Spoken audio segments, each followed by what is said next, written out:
The knife in my chest wasn't real, but it felt that way as my mother's words sliced through the holiday chatter. Sometimes I wish you were never born.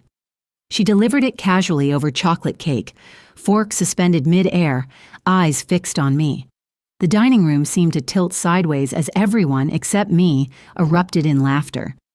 My fingers tightened around the stem of my wine glass until I felt it might snap. Sweat beaded between my shoulder blades while my vision narrowed to pinpoints of light.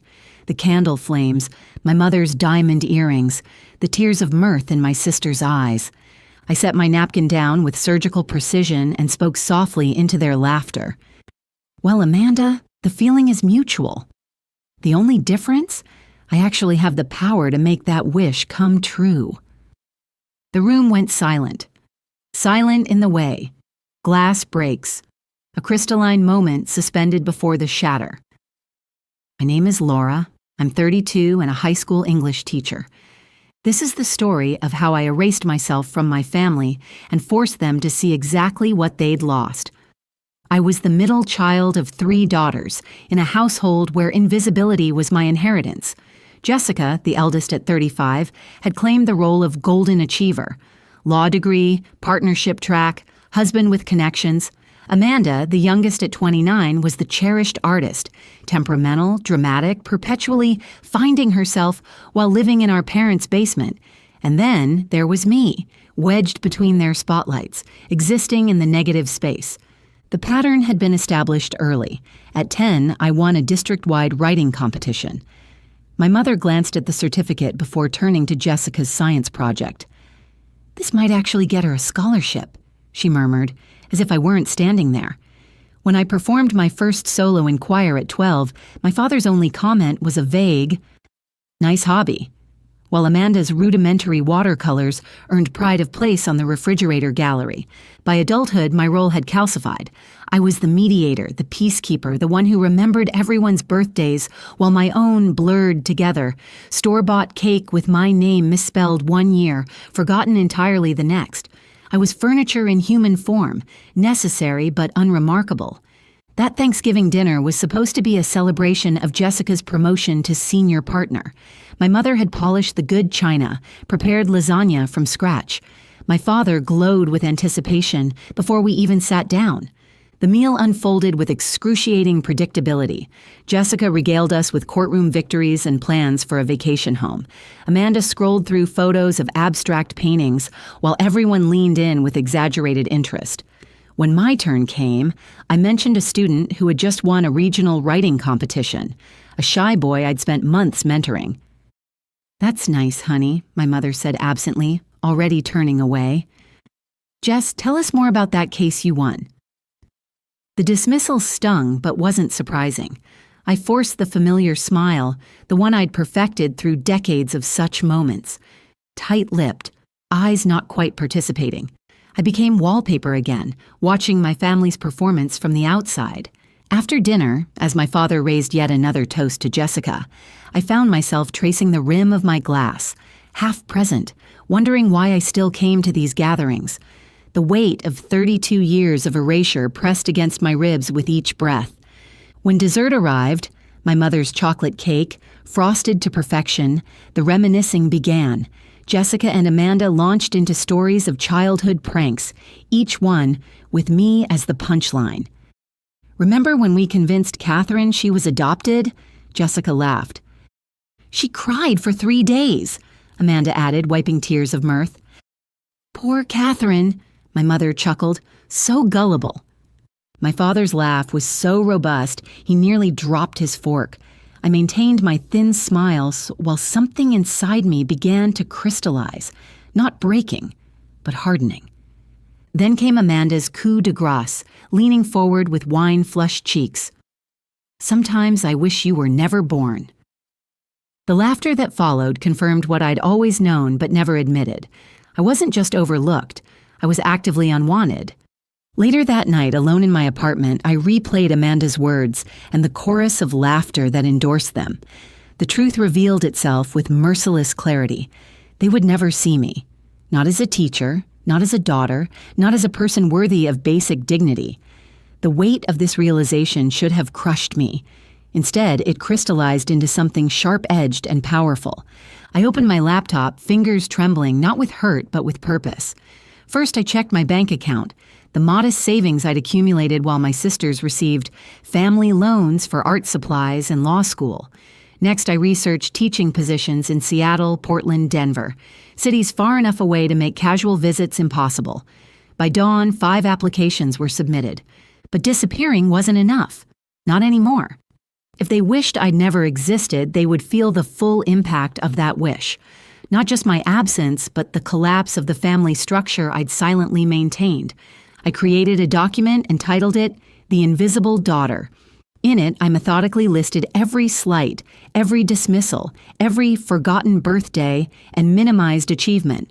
32 years of evidence. Then I wrote a series of letters, one to each family member, clinical in their precision, devastating in their honesty. For the next 3 weeks, I maintained appearances.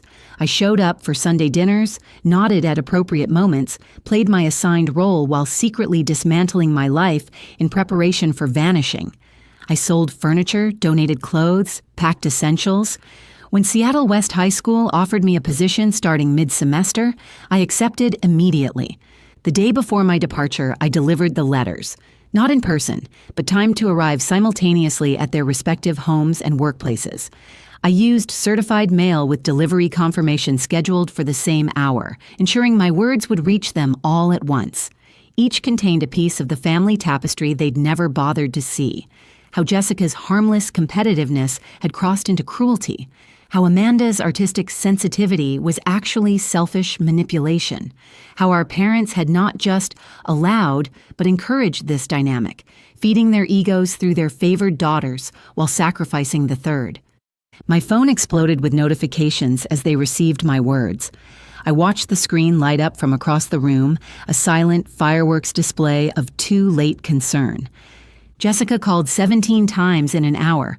Amanda texted, "You're overreacting. It was just a joke." My father's voicemail. "Sweetheart, please call us." My mother showed up at my apartment, pounding on the door. "Catherine, please, let's talk about this." I sat motionless on my packed suitcase, listening to her voice break. For once, I was the one with power, the one making others wait, the one deciding whether a relationship continued. I didn't open the door. The next morning, I boarded a flight to Seattle. As the plane lifted off, I felt something unusual. Lightness. The burden of being their emotional support, their mediator, their punchline, all left behind on the tarmac. In Seattle, I became visible. Principal Reynolds welcomed me as a breath of fresh air. Colleagues sought my input. Students looked at me, really looked, when I spoke. My small apartment filled with books and plants and sunlight, each item chosen solely for my pleasure. I changed my phone number, my email address, my social media accounts. I became unreachable, unknowable. I left just one connection to my past, Mrs. Hendricks, my elderly neighbor who had always treated me with genuine kindness. I gave her my new email address with strict instructions to use it only for true emergencies. Through her occasional updates, I heard fragments. Thanksgiving was canceled. Jessica and Amanda, without me to buffer their competing egos, clashed violently. My father drank too much. My mother lost weight. 6 months passed, then a year. The letters continued to arrive at my old address, forwarded by the Postal Service until that too expired. I read each one, noting the progression: anger, bargaining, depression. My mother's handwriting grew shakier, my father's notes shorter, Jessica's tone less certain. Amanda stopped writing entirely. On the anniversary of my disappearance, a final envelope arrived, thicker than the others, bearing my father's handwriting. Inside was a check for a substantial amount and a short note. "Your inheritance. Early. You were always the strongest of us." Beneath it was a family photo from my childhood, creased and coffee-stained. In it, I stood slightly apart, already half erased. My mother had written on the back, "We see you now. Too late." I donated the money to a scholarship fund for overlooked students. The photo I placed in a drawer, not displayed, not discarded, a relic of a former life. I never responded to my father's gesture, letting the silence speak for me. 2 years after moving to Seattle, I met David at a literary festival. He asked about the novel in my hands, and we debated the ending with equal passion. With him, I was never furniture. I was fascinating, essential, seen. Our relationship grew naturally over the following year. Coffee dates became dinners, became weekends exploring the city together. By our second anniversary, we were engaged. Our wedding was small but joyful. My Seattle friends stood witness. His family welcomed me without comparison or qualification. There were no cruel jokes disguised as reminiscence, only genuine warmth. When Mrs. Hendricks emailed to tell me my mother had terminal illness, I felt something shift inside me. Not forgiveness. That had come earlier, quietly, for my own peace, but perhaps completion. Through Mrs. Hendricks, I obtained the hospital information and called my mother's room. "Catherine." Her voice was thin, disbelieving. "It's Laura now," I corrected gently. I changed it legally when I moved to Seattle. Catherine was the invisible daughter. Laura is who I became when I was finally seen. The silence stretched between us, 2,000 miles of complicated history. "We broke without you," she finally said. "You were always holding us together, and we never saw it until you were gone." "I know," I replied, neither cruel nor comforting. Simply true. I didn't fly home for her funeral 6 months later. Instead, I lit a candle in Seattle and acknowledged a complicated truth. Sometimes the most powerful revenge is refusing to be erased, not through confrontation, but through radical self-preservation. Jessica reached out through Mrs. Hendricks after the funeral, asking to reconnect. Amanda followed suit a month later. I declined both offers with brief, polite emails. That chapter of my life was closed permanently. The relationships too damaged to rebuild. When our daughter was born the following spring, we named her Hope, because she would never question her place, never doubt her worth, never compete for basic dignity. Looking at her, I understood my journey. Amanda's casual wish had been meant as a curse, but I had transformed it into a blessing. They lost me, but I found myself. The invisible daughter had become a woman fully seen. So if you've ever been dismissed, diminished, or erased by those who should cherish you, remember this: you are not invisible. You are not disposable. Your worth isn't determined by those who fail to see it. Sometimes walking away is the loudest answer of all. Before you go, here's a quick bonus for sticking around. If you love learning and growing like I do, you need to try audiobooks. I've got an exclusive deal with Audible. Your first month is completely free. That's access to over 500,000 titles. Zero cost to you. All the details are waiting in the description. Don't miss this one.